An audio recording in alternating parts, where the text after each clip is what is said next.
Hi, it's Sandra here from Create in Spain, and today's card is going to be a relatively simple one, but it's quite effective. So my front panel needs some colour, so I have some ink blocks here and I have my trusty glycerin, and all I'm going to do is put a little bit of glycerin on my work surface. Oops, picked up the wrong one. That was close. That's silicone glue.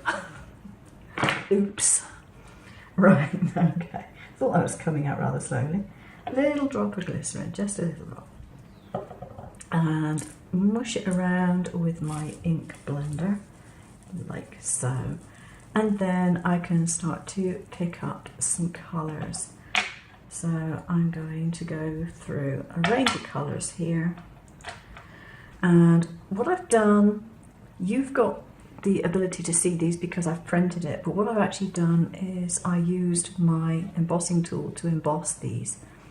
So normally I wouldn't bother printing them, I would just emboss it. And then I can tell where my numbers need to go. So this is fairly random in colour. Basically I just want to do some splodges of colour over these numbers.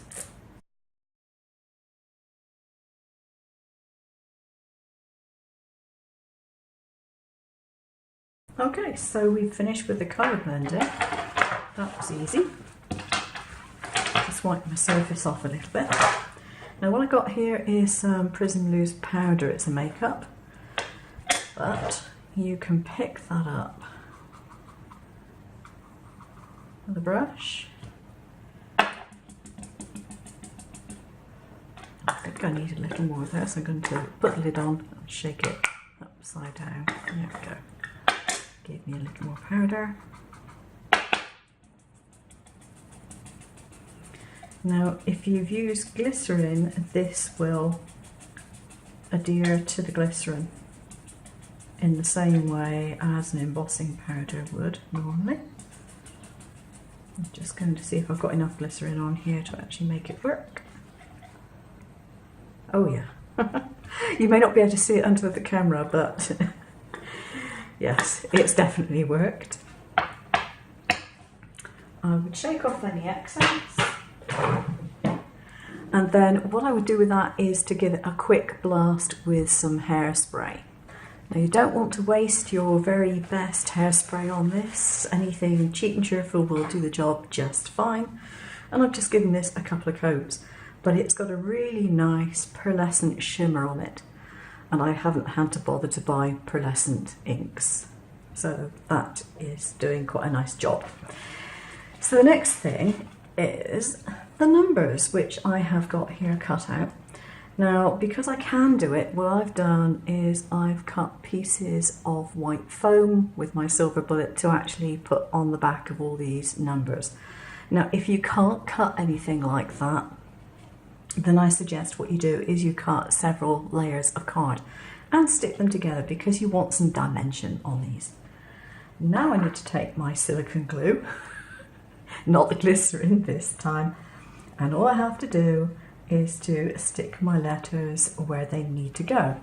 But I'm not going to do that just at the moment because it's going to make it difficult to put this piece on my card base.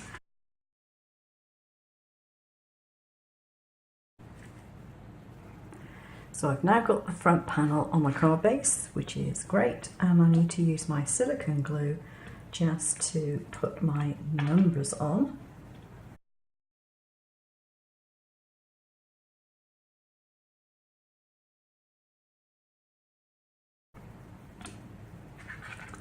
So I have all my numbers stuck on now. I'm going to leave it for a little while to dry and come back and put a sentiment on. So here's the finished card. I've put on a sentiment. I won't mention your age. I can't count that high. And I have put on some little foil cutout things. Buy them over here in packets. It's literally just bits of holographic foil. And I added a few little silver dots with a pen as well. So that's it. I hope you like it. If you wanted to make it for a child, then obviously you wouldn't be putting that sentiment on, you'd be putting on a happy birthday or congratulations on becoming a teen or whatever. But I just thought it would be a little bit different. Thanks for watching. Take care now. Bye bye.